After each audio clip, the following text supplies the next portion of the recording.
Hey, friends. This is Matthias Roberts, and you're listening to Queerology, a podcast on belief and being. This is episode 119. Segregation hasn't ended. We've segregated our world into these different things based on the body. And when we can welcome these parts of ourselves back in wholeness, and celebrate the diversity, it heals something. Tara Tang is an embodiment coach who works in the intersections of spirituality and sexuality. She spent over 10 years working to advance the socioeconomic status of women, to diminish sexual violence and end human trafficking, alongside collaborative work with community stakeholders, lawmakers, and organizations. Her advocacy has helped to pass new laws in Canada that protect victims of human trafficking, and she's established Canada's first municipal action plan to combat human trafficking. Beyond her work, Tara is a TEDx speaker, a former Miss Canada, and was named Canada's Woman of the Year in 2011. She's one of the Globe and Mail's top 25 most transformational Canadians. She received an International Heroes Award from the Joy Smith Foundation, as well as the Queen's Diamond Jubilee Medal in recognition of her vast human rights work.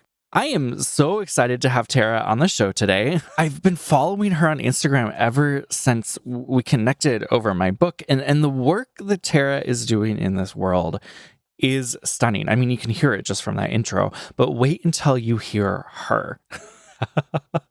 We're talking today about embodiment and how embodiment cannot be separated from intersectionality. It's so good. I'll just let her define all of that. No announcements today, so let's go ahead and dive in.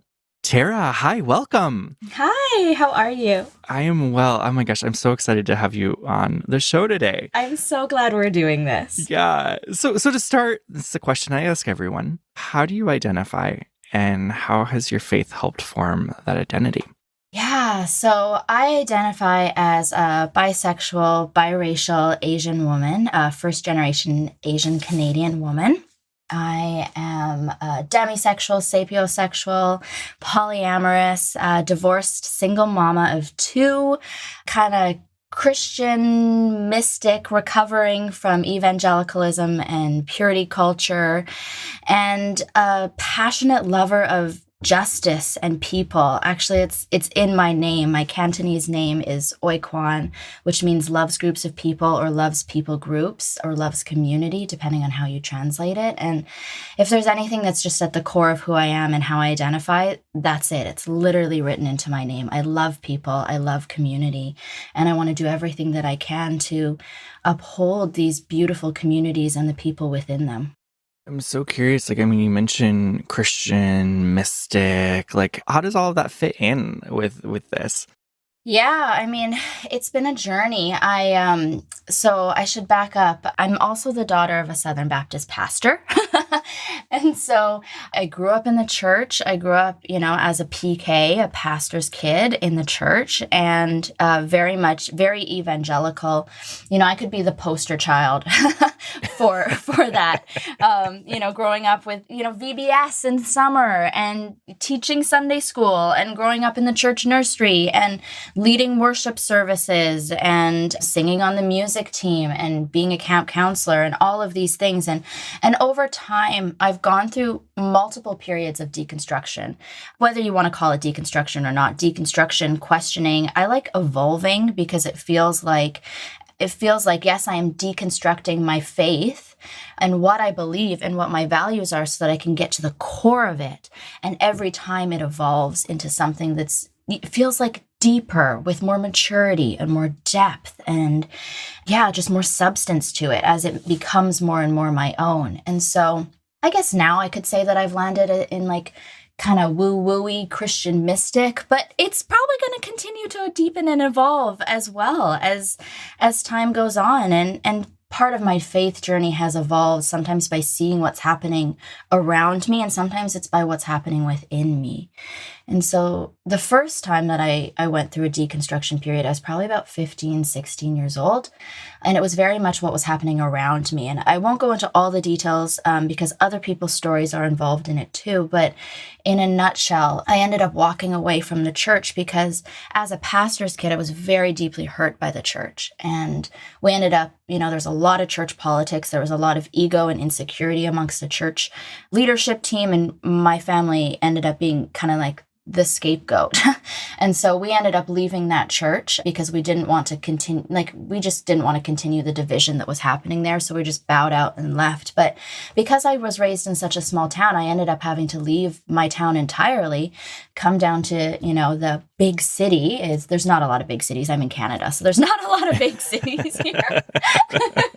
And so we moved to, one of the suburbs of Vancouver, Canada, which is where I live now. But that whole process of being so deeply hurt by the person who was supposed to be my pastor and feeling this deep sense of betrayal as I was ripped away from the only home that I ever knew, both my church home, which was my whole life, and the small town community that I was raised in, and all my friends and everything that I had planned and hoped to do there. And so, feeling this deep sense of betrayal and that, if this is the ugly way that Christians treat one another, I don't really want to have any part of it.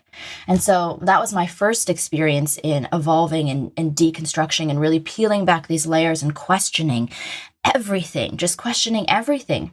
And I got to this point of, who does Jesus say he is? And what did Jesus actually do? And were these things even true? And if they were, then what are the implications for my life? And so I never left Jesus, but I definitely left Christianity and the church. And I ended up looking at all kinds of other religions. I was like, well, I'm Asian, so, I was like, I'll study Eastern world religions and try to find some sort of sense of belonging and home in that. And then ultimately, at the end of the day, it was actually Jesus and his love of justice and people and humanity and confronting systems of oppression in order to stand with those who had been marginalized by these systems of oppression. That was the heart of Jesus that captivated me and pulled me back in, that I couldn't find anywhere else. In these other religions, it was Jesus and his love for people and his hatred of injustice and exploitation and oppression.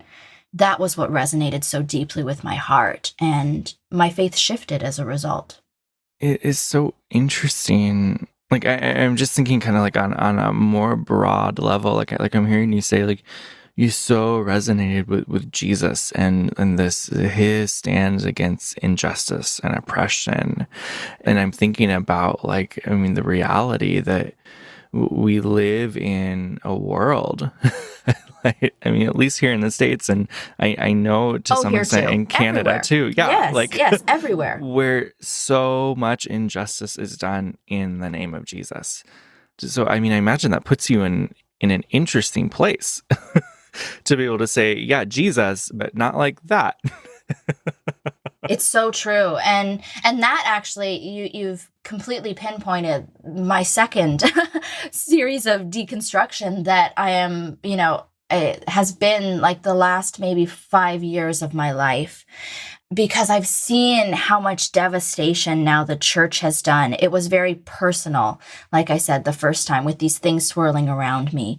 And now it feels like I'm seeing the harm that the church has done in the name of Jesus globally, right? Like, my children are Indigenous, and as I have been more involved in the Indigenous community here and across Turtle Island, seeing the harm that was done to Indigenous peoples in the name of Jesus, who was an Indigenous man, it's infuriating, quite honestly, that we have weaponized Jesus amongst the people that Jesus spent the entirety of his life walking alongside, bringing people who had been marginalized by the system and wielded powerless by the system and bringing them back into the center. And yet that's what I've seen the church continue to do as the church has aligned with patriarchy and colonization, white supremacy, capitalism, these things that Jesus flipped tables over because people were being harmed. And so Jesus flipped tables over it. And yet in his name, we've now aligned these things that are so counter to who Jesus was and the work that I see Jesus doing. And so my faith, as I have been questioning these things and peeling back these layers, I've really dived into theology and studying scripture and studying church history. And for me, that's where I've been able to make sense. Like, what happened? How did we get here? How did we get here when Jesus was so for the people and so anti-empire and standing with people who had been marginalized and left powerless and who had been oppressed and colonized? And his message was so radical to the power structures of empire that the empire killed him in state-sanctioned violence.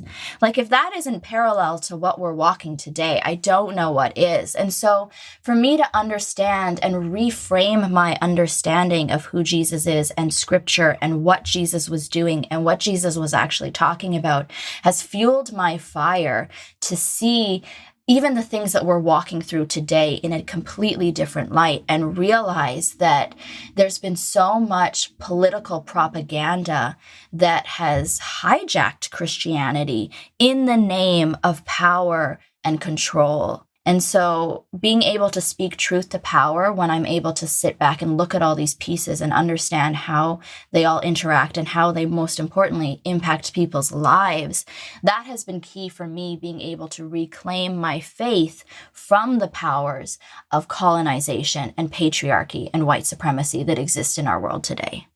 You do kind of a lot of different things in your life. But one of the main tools that I see you using to do this work is embodiment. I'd love for you to talk about that a little bit.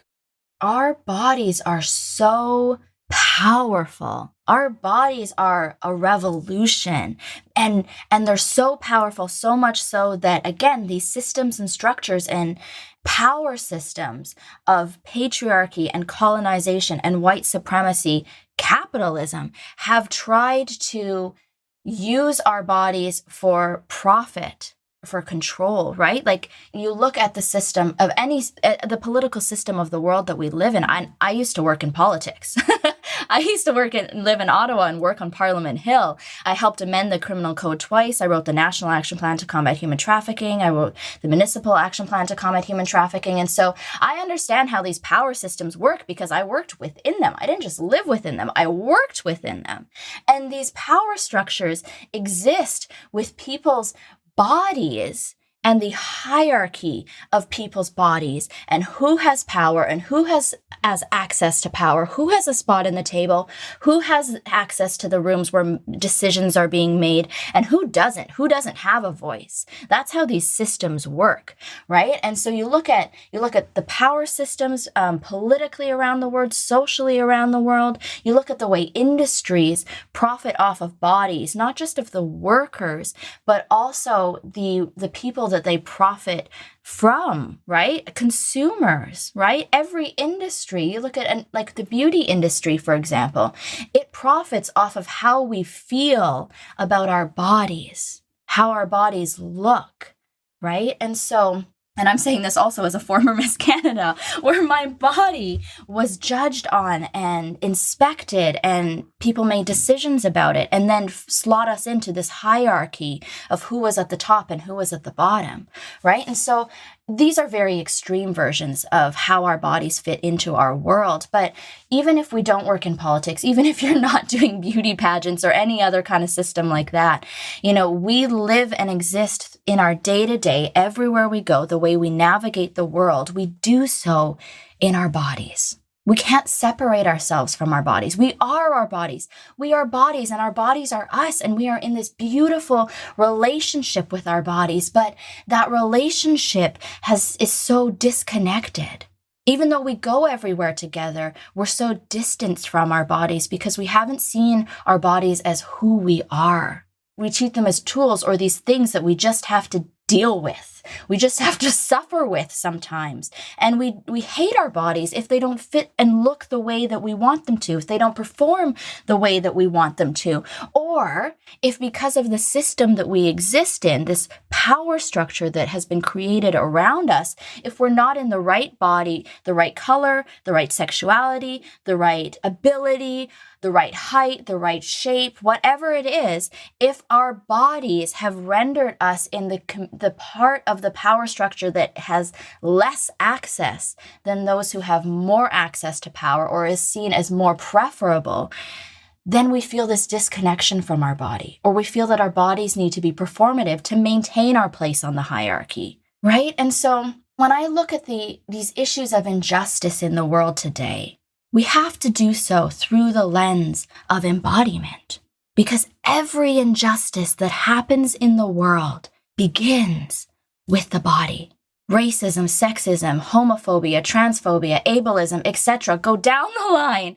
Every single one begins with the body and how our bodies are perceived based on the hierarchy and the power structure that we exist in.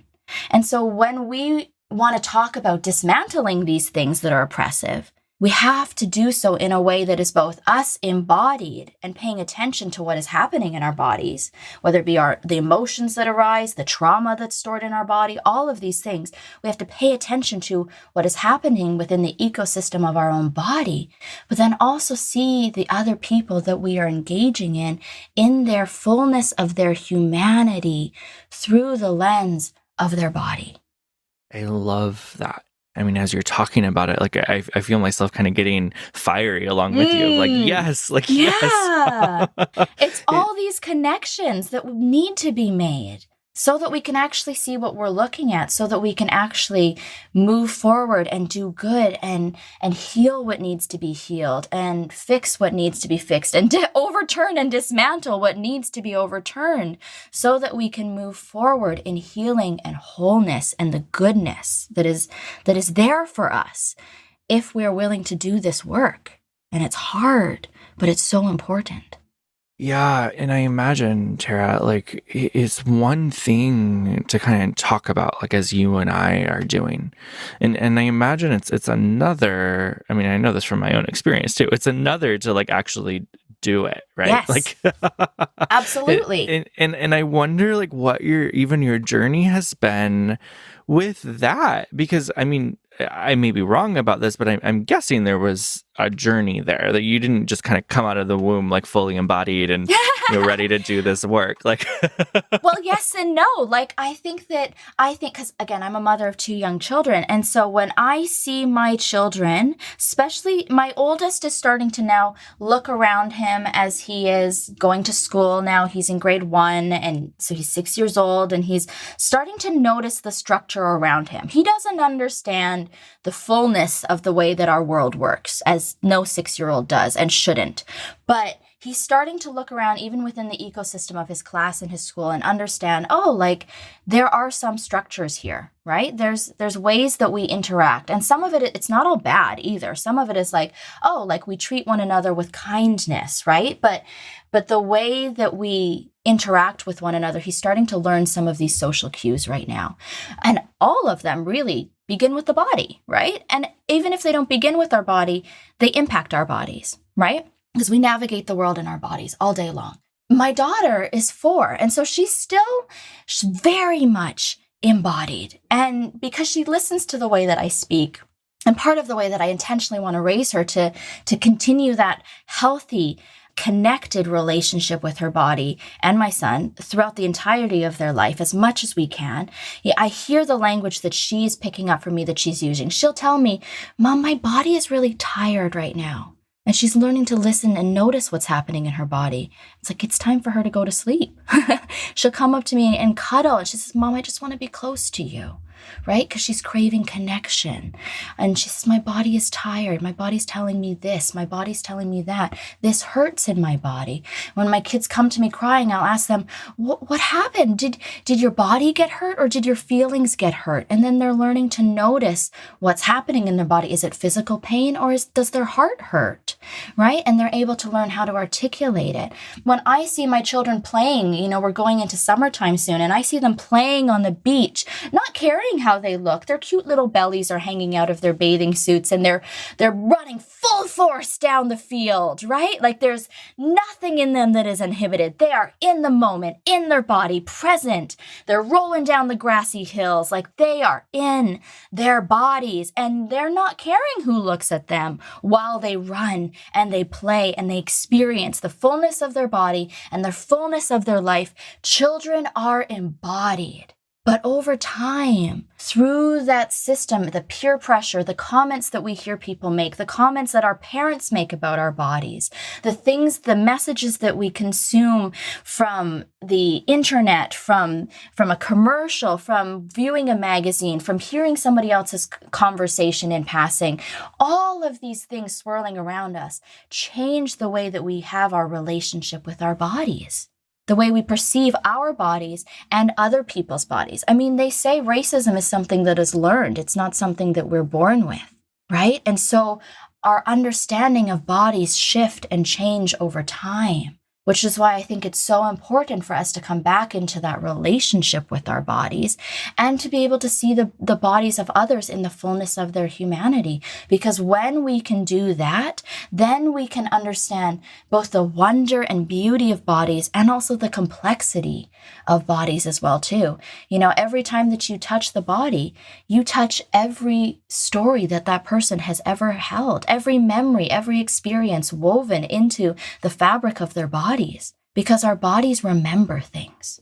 Our bodies store memories, our bodies store trauma, but our bodies also store goodness and hope and celebration. And you're right.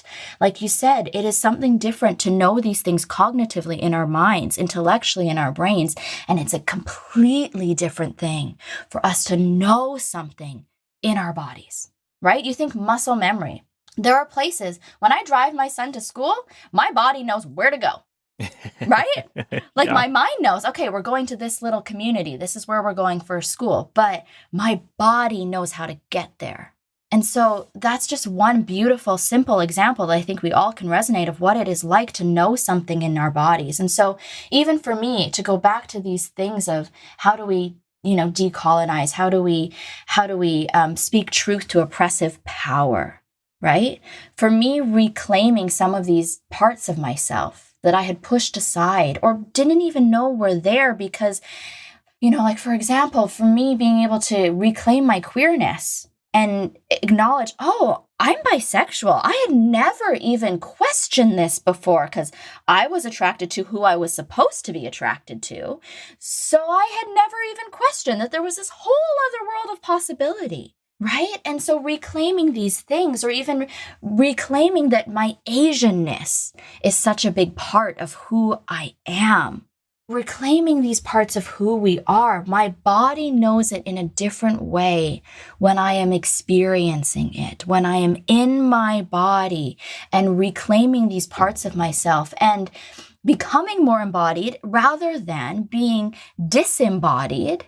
Because I have disconnected and disassociated and pushed these pieces of myself away from me in shame, in fear, because of trauma, because somebody else told me that it was not okay. When I welcome these pieces of myself back in, my sexuality, my racial identity, all these beautiful pieces of who I am, that's when I can heal these little fragments of who I am and experience goodness and wholeness. And I feel like this is what we need to do on a personal level, but also on a global level. All of these things, these different camps that we've literally segregated ourselves into. Segregation hasn't ended. We've segregated our world into these different things based on the body. And when we can welcome these parts of ourselves back in wholeness, and celebrate the diversity, it heals something. And we can see the goodness that our body knows.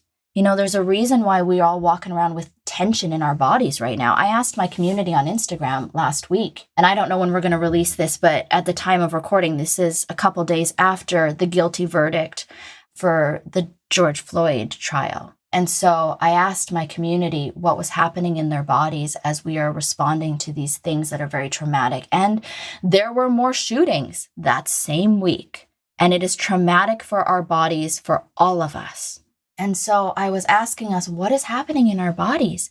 And everyone was saying, I can feel this tension. I can feel this grief, frustration, this outpouring of emotion, because that's what our bodies are meant, how we're meant to respond to these horrific acts of injustice against humanity, against bodies, against lives, against people, right? Our bodies are telling us there's something in our world right now that is not right.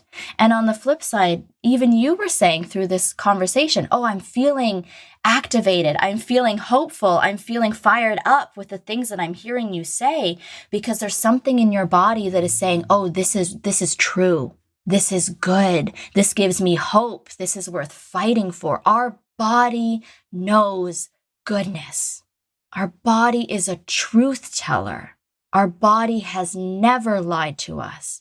And when we can come back into relationship with our bodies and notice the way that our body speaks to us, that's where we can find our way back home. Have you heard something on Queerology that's made a big impact on your life? Do you now follow one of my guests because you've met them here? Because of the format of Queerology, you get to meet people in a way that lets you relate and connect. There's something uniquely personal and intimate about the conversations that happen here. If this is something you've experienced, then help me keep these conversations going by making a financial gift and becoming a Queerology active listener. You'll get access to the Active Listeners Facebook group right away, a place for all of us to continue these conversations throughout the week. All you need to do is jump over to patreon.com/Matthias Roberts. Choose your gift amount, and you'll be an active listener. It's really easy. That's Patreon, patreon.com/Matthias Roberts. I really look forward to meeting you in the Facebook group.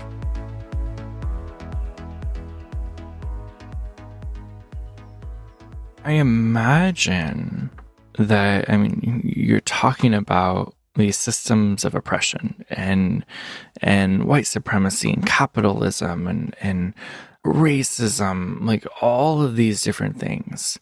I imagine, Tara, that there's a cost to embodiment based upon particularity. Like for me to be more embodied in my queerness, I've noticed that like there's a cost as I become more visibly queer, but that's in some ways, that's something I'm even choosing into. Whereas for you, like based on the particularity of your face and your body, to actually step into that more, I imagine there's risk, there's danger, there's cost there to be embodied. Yeah, sometimes it puts me into the line of danger more. And depending on who we are in the vantage point that we stand in and where we are on this hierarchy that was created by the structure and system of power, we can feel that more, right? One of the things that is coming to mind was in 2011, I did undercover investigative work into Southeast Asia when I was working with anti-trafficking organizations. And so because of the nature of my body, of my heritage and ethnicity, my size, who I am, the fact that I am born as a woman, like assigned female, right, into a female body. So I would be trained to go along with people who were born into a very different body that were of tall, European, middle-aged male. And I was basically like, not exactly the bait, but when we would go in and we would be all wired up with cameras, because I'm half Asian and Southeast Asian, I would go in pretending to be silent and submissive. And I was just the girlfriend that had been rented for the weekend alongside these tourists who were in Southeast Asia for the purposes of buying sex. And we would collect data, and then we would pass it off to the other people in our team and the authorities, and they would review everything, and they would decide, where they would intervene, where there were cases of exploitation and where there wasn't, right? Where people were being harmed and when they weren't.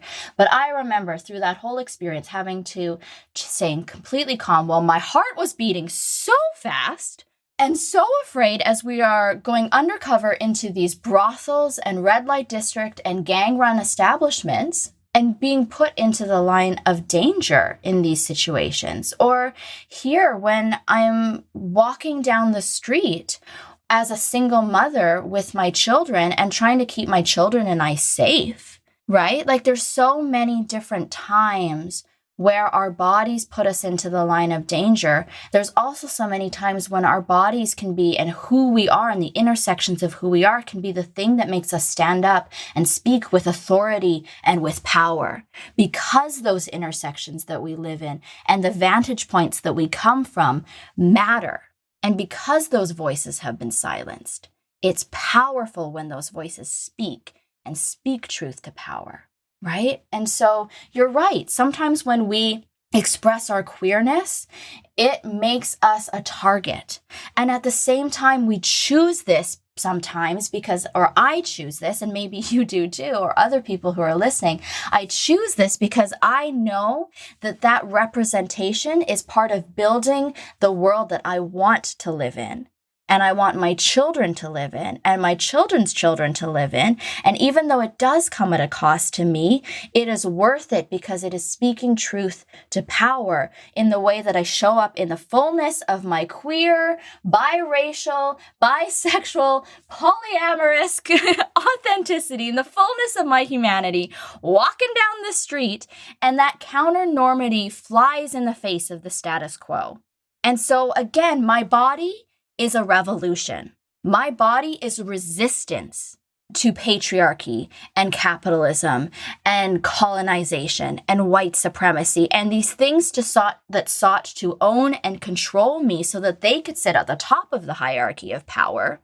I'm reclaiming them and saying, fuck you. This is who I am, and this is the fullness of my humanity, and yes, it's powerful. And if you are threatened because it threatens your place in the system, you should feel threatened because we are dismantling that system, because that system does harm, and that system has turned us into objects, into things that are feeding the system of power, rather than people to be embraced and fully known and fully loved in the fullness of our humanity. So yes, there is a cost, and it does put us in the line of fire sometimes, and it is dangerous, but it's important and it's necessary. Yeah. I saw on your Instagram, you posted a few weeks ago, like you cannot separate embodiment from intersectionality. And I mean, I'm hearing as you say this, it's just woven throughout everything you're saying. Like when we step into our bodies, we cannot separate those things out, whatever our intersectionality is, but also the systems that we're a part of. The locus, I mean, you're saying this, the locus is our bodies. Yeah. And, it's so interesting because I see a lot of people doing really great work towards sexual liberation, for example, right? And I'm so grateful for it. But a piece that I often find is missing is that if we want to be liberated, and this can apply to anything, liberation on any part of this, not just sexual liberation, but when we want to work towards liberation, we must talk about the barriers to that. And all of those are intertwined with embodiment and the political power structures that are profiting off of that exploitation today. I mean, one of the things that I have worked with when I'm working with clients as an embodiment coach, I hear often people saying all the time, I felt like people were trying to push me into this box, or trying to push me into this box, or trying to push me into this box. I had to be a certain way. I had to talk a certain way. I had to dress a certain way. I had to fit into this box that was too small for me. And so we sit back and we peel back all of these things and we ask these questions and we try to look at it from different vantage points and try to understand, okay, well, who profits off of you being in that box? Who profits off of your exploitation? Who profits off of your oppression in that box? And whose voice are you hearing when you're saying, oh, I feel this like tension and turmoil, and there's this voice that's saying this to me? Whose voice is speaking to you? And when we peel that back, we can go, oh, it's a voice of fear, maybe. It's a voice of insecurity, maybe. Or maybe it's a voice of patriarchy that is seeking to control. Maybe it's the voice of white supremacy that is telling me I'm not enough. Or maybe it's telling me I'm better than someone else. Whatever it is, we can start to see these things for what they really are. We can speak truth to power. We can reclaim our bodies. We can reclaim the fullness of who we are. You're preaching a sermon. I am a preacher. It just looks like a very different church. Yes. So you've mentioned a couple times you're polyamorous. I am polyamorous, yes. I'd love to hear about that. That's a very open-ended question, but yeah, I mean, it's counternormativity. It just seems to be my lot in life. The more that I see these things, but that's okay. It's been such a beautiful thing for me to discover, and the thing that I found in the same way that like I'm bisexual, no matter who I'm in a relationship with, right? And I really feel for people who are, bisexual or pansexual. And if you're in like straight passing relationships, for example, and yet this is still a huge part of who you are. And I know this is so common. And so I found that me being polyamorous is the same way. Even if I am only in a relationship with one person, I'm still polyamorous. It's still part of who I am, and I can't separate myself from that any more than I can separate myself from my bisexuality, right? It's a part of who I am. And so for me, when I didn't even know that this was an option. I didn't even know that there was such a word, that there was such a thing, and that it's not just a lifestyle choice in the same way that our queerness is not something we choose. This is just part of who we are. It's part of how I am wired. I can choose to be in a relationship with one person if I want to, but this is part of who I am, and it always will be. And so for me, the time that I have been polyamorous in my life has just been so beautiful and so nourishing and so life-giving. And it's taught me so much about loving people and also honoring myself, and how to have healthy embodied boundaries, how to speak up for what I need and to speak up for what I want, and to learn to listen to my partners, and to learn to realize that nobody belongs to you. And this, I think we all know this on some level, but when we've grown up in a mononormative culture that this has been presented as the only option, we often start to say, oh, this person is mine. And so I've learned that is never the case. And so to cherish the time and the memories and the experience and everything that person and I choose to share together, but not that I am entitled to it, to them or to who they are. And so that shifts my relationship in the way that it is a gift to be shared and to be experienced, rather than something that is entitled to me. And so that's been one of the really beautiful things that I have gained through my time being polyamorous, since I discovered that this is part of who I am. It's allowed me also to connect with people without expectation. When you're in a mononormative culture, there's this, they call it the relationship escalator, right? And you kind of go through these motions of, and it sometimes it very much comes from, this is the next step in our relationship because I desire it and we desire it and this is what we're choosing for us. And sometimes we're just kind of going with the flow. And it can go from we're seeing each other and we're talking to now we're dating and let's move in together. And before you know it, you have a dog and you have a cat and you have children and you go up the escalator and you take the next step, as we call it. Right? Let's get engaged now. Let's get married. Let's have children. Let's have a family. Let's settle down. And you just go through this relationship escalator where, when I have had multiple partners, they all kind of have their own timeline. and there's no expectation. And for me personally, the way that I approach polyamory has been solo polyamory. And so rather than having, sometimes people do hierarchy polyamory, which for me doesn't align with my values because I'm trying to dismantle hierarchies in the world. But no shade to people who that's the way that they like to practice polyamory. That's fine. It just doesn't align with me. So for me, rather than having a primary and, other partners, I'm my own primary.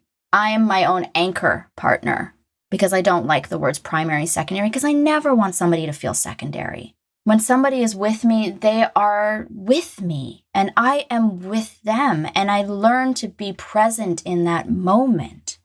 And so, these are things that I can learn within monogamy as well. But the experiences of being polyamorous have taught me such beautiful, wonderful things of how to love people not without attachment, because it's not that we're cold or disconnected or detached from one another. There has been depth and commitment and flourishing and growth and so much beautiful discovery and real connection and commitment to the people that I have been in relationship with. It's not surface level by any means, but it has allowed me to realize that they are their own people and I am my own people, and there are boundaries and there are needs to be expressed, and how to advocate for myself and how to listen and how to have boundaries when necessary, and most importantly, how to cherish each moment as a gift. And these are things that we can, doesn't matter what, if people are listening, doesn't matter what relationship framework they exist in. All of these things are valid. Polyamory, monogamy, monogamish, wherever you are. These are beautiful things that we can learn and take value from and bring into our own relationships, so that we are honoring the wholeness of people's humanity in our relationships as well. It is so interesting, Tara. This will not be any news to you, but as I'm listening, I am not hearing anything about sex, right? And I think even in queer culture, at least some of the circles that I run in, there's still this lingering idea that you're polyamorous because you want to be able to have sex with a lot of different people. Mm-hmm. And as you're talking, you haven't mentioned that once. It's all about relationality. And sure, sex is a part of it, right? Not to separate that out, but the relationality is really what I'm hearing you talk about. Yeah. So there's ethical non-monogamy, which is this umbrella term for anything that is ethical non-monogamy. Really, it describes itself well. And polyamory is different. It's really about many loves, polyamory, polyamor, right? It's about depth. It's about relationships. It's about loves. Yes, sex can be part of that. Also, people can be asexual and yet in a romantic relationship. Those things can exist as well too. And polyamory can be a beautiful framework where some of those relationships exist as well and have the freedom to flourish as they need to. And so, yeah, it really is about relationships. It really is about people. It really is about connection. And I know that the stereotype out there is that we're all just having sex and we have all these different sex partners. And yeah, sometimes that's the case. But more than anything, to be very honest, there's just a lot of talking that's happening. There's a lot of talking. How do you feel about this? How do you feel about me? Working through stuff, because sometimes there's multiple partners in our, sometimes people call it a polycule because of the way that a molecule branches off into different forms. And that's super cool and nerdy. And I nerd out on a lot of different things, but I really like to call it constellations, these relationship constellations. And because they're these beautiful little network of stars, it feels like, and that just rings true to me. But these things are like ecosystems as well, too, or like a star mobile above a baby's crib. You pull on one string and everything kind of has to adjust. And so our relationship networks within polyamory are like this as well, too. So we spend a lot of time just talking about our feelings, which has had beautiful value in and of itself as well, too, quite honestly. And it has been something that has taught me so many embodiment practices to be able to understand, what is happening in my body right now? What's happening in my body right now? And I say this to my clients all the time, we cannot come at that question with judgment. If you come at that question with judgment of what is happening in my body right now, you're going to reach a dead end. if you come at that question with, what's happening in my body right now? Everything is different. Totally different. Totally different. Now we can actually have the conversation because we've opened up space for the conversation. And so for me, being able to bring my full embodied self into my relationships, all relationships, any relationships, including my platonic relationships. I have 2 platonic life partners when I was in polyamory, I'm like, I can have platonic life partners too. I have 2 wives, and they are amazing. They are my best friends. But the depth that we have in our relationship cannot be encompassed by the word best friend, cannot be encompassed by the word sister. They are my wives. I make life decisions with them. We co-mother together. They are my wives. They are my life partners. And so can we normalize that? Can we normalize intimacy with our friends? Can we dismantle the hierarchy that only puts your significant other on top and everybody else is secondary? No, we can have life-giving, nourishing intimacy with everybody else in our lives. And they don't have to be the one that we're sleeping with or we're living with. Like it can be anybody that you have that connection with. I have beautiful intimacy with the friends in my life. And it's sad because we're still living in COVID times, but I can't wait to just be able to cuddle on the couch with them. Can we just hold each other because you matter to me? You're important in my life. And no, you're not my partner. Well, there's nothing sexual that's happening here, but I value you and I love you and I want to take care of you and I want to brush your hair and feed you and hold you right now because you matter to me, right? And so much of this is, again, how do we meet people in the fullness of our humanity? And sometimes it just means taking a step back and, maybe there's a different way of doing things than how we've always done them. It sounds very queer to me in like the fullness of that word. Like whether or not someone is kind of relationally wired towards polyamory or ethical non-monogamy or monogamy. Because I think, correct me if I'm wrong, but I think I'm parsing out as you're talking about this, like it certainly is a wiring. It's a way you're wired. Yes, it's who I am. I'm in a monogamous relationship right now, but I am still polyamorous in who I am. That will never change. Just like if I'm in a straight passing relationship right now, I am still bisexual. And we can't look at these things because we don't know, we don't know how people identify. So I think that these things are just, it's desegregating ourselves and coming back together in wholeness. We're still doing that work today. And it wasn't that long ago that within the framework of North America, there was legal segregation. But we're still segregated in our communities, in our bodies, and in our lives today. Yeah, even for people who are like wired for monogamy, everything that you're saying, it feels like, you talk about that kind of hierarchy of steps within like monogamous relationships. It almost feels like this kind of autopilot approach of like, well, we do this, and we don't even question it. And I'm hearing you say like, regardless of where you are, these things need to be questioned. Yes, there is space enough for your questions. Your questions are not going to lead you astray. They're not going to lead you down some slippery slope that we have to be fearful of if we take one step off the path that was predetermined for us. The path may work for some people, but maybe there's more. Maybe there's more that honors the fullness of our humanity. Maybe there's more than one way to do things. Tell me if this is something you've heard before. Like, are you guys going to move in soon? When are you guys going to get married? When are you going to have a baby? There's this expectation that you move up the relationship escalator on a certain timeline. That may work for some people, and that's great, and we celebrate that. But maybe there's different paths for us. Is there space enough for that? Yes, there's space enough for that. There's nothing deviant about that. There's nothing that's going to harm you about that. It's good, and it's making more space. And I think, we hear this often, and it reminds me so much about these intersections of embodiment and justice. Like, this is the work we're doing here.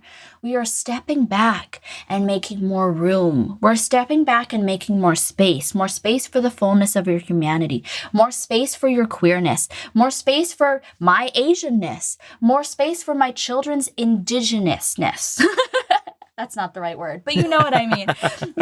More space for all of this. Can there be more space? Can there be more room? Can we feast in an open field on a long table where everyone has a seat? Like, can we make that happen? Because I feel like this is what we're doing. The more that we step back and widen the circle and step back and widen the circle and bring more people in, and you do it that way, oh, that's so cool. Can you tell me about that? Oh, show me the fullness of your humanity. And look, you are safe here. You are safe to show me the fullness of your humanity, because your fullness of your humanity is celebrated here. That's what we're doing. That's the intersections of embodiment and justice. That's the work that we're doing here. We're setting that table to feast together in wide open air, in the field where all of us is celebrated. That's the work that we're doing here. Yes, there is a cost. Yes, it is hard. Yes, sometimes we're putting ourselves in the line of power. They're speaking truth to power. Sometimes there's a cost. There are places now, that I've been talking about this, I will never get invited back to speak at. There are places that will never hire me for a job again, that I might have worked at before, that I did work at before. I will never be invited back because they're still benefiting from that system of power that we are now actively seeking to dismantle so that we can all stand in the sun in the field. Yeah. And like, what a gift. Like, as I'm imagining this, this field that you're talking about, it sounds so beautiful. Yeah, like we want to hang out there. Right. And also there's this sense of like, not only do we get to hold on to our own embodiment and particularity, like that feels like a given in this field. Like, we are who we are in the fullness of who we are. We're not erasing those things, but we also get to learn from each other and ask those questions. And especially with this conversation about like polyamory, like that's where my mind was going of everything that you're saying that we can learn from, that everyone can learn from, of like, you don't have to be in a possessive, jealous relationship, right? Like, or whatever else it is. And maybe when jealousy comes up in your body, you can look at it and go, what's happening here? Right? Again, we're not looking at it with judgment. We're looking at it with curiosity. Like, what is my body trying to speak to me right now? Maybe there's a lesson that can be learned here. Maybe there's more that I've never paid attention to. Again, making more room for it. We don't have to look at our jealousy as something we have to fear or prevent or run away from. It's just our body speaking to us that there's something going on. So what if we looked at everything that way? When I'm working with clients as an embodiment coach, a lot of the work that I do sometimes is making space for them to feel the fullness of their emotions and to not be afraid of them. Because what have we done with children from the moment that they're born? Don't cry, don't cry, don't cry. Shh, shh, shh, shh, shh, shh, shh. We've taught them to shut down their emotions. That is part of the fullness of their humanity. And if I were to connect it to justice as well too, because everything can connect to embodiment and justice, for those of us, like for me as a woman, there was time, if I was too emotional, I could be institutionalized. If I was too emotional, I could be burned at the stake. I'm guaranteed I would have been burned at the stake at a different point in time, but that's okay. I kind of take pride in that. But right? So like, this is the way that the fullness of our humanity has been a threat to these systems of power, and where the intersections of embodiment and justice meet, and why this work is so incredibly important, whether we're making more room, whether we are questioning and making more space in our relationships, whether we're making more space for the fullness of the expression of our sexuality, or whether we're simply allowing ourselves to feel the fullness of our emotions, because that is being in our bodies and being fully human. Like, all of these things that we're having this conversation about today are a threat to the system and the structure of power that we exist in today. And it's the intersections where embodiment and justice meet. I love it. Tara, how can people find your work with you? What's the best avenue for people to do that? Yeah, you can find me through my website, taratang.com.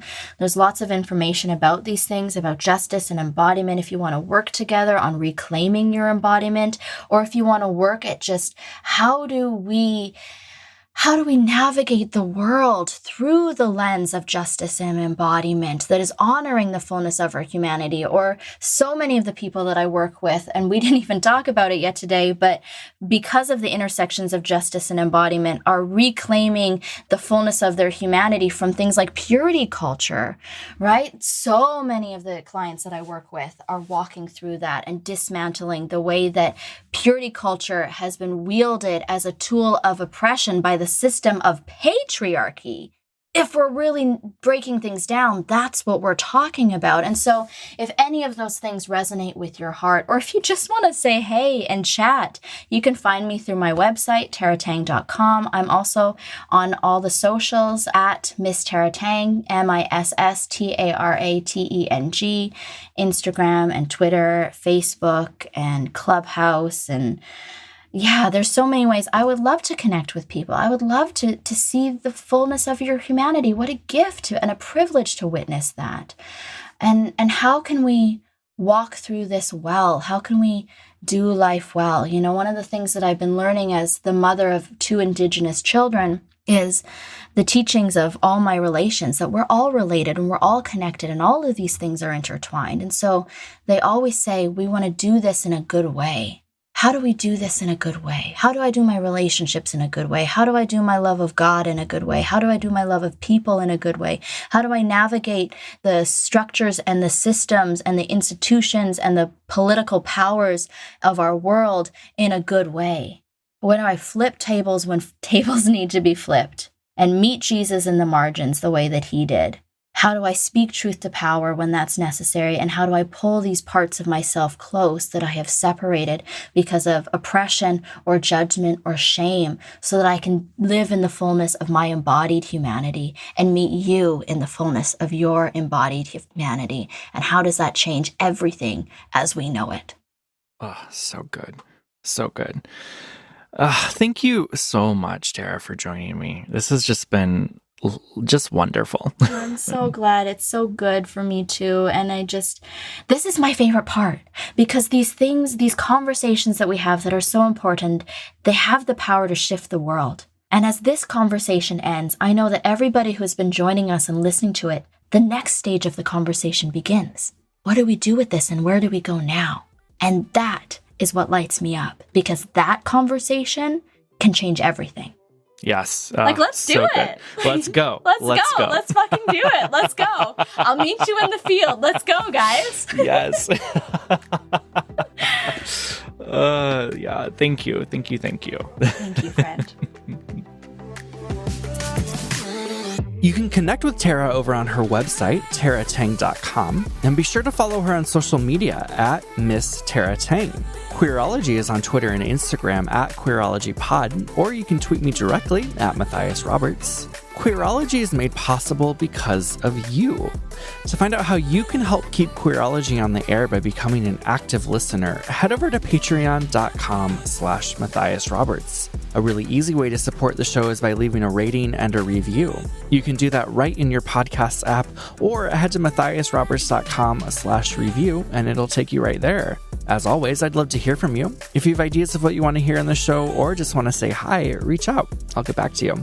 And until next time, y'all, bye!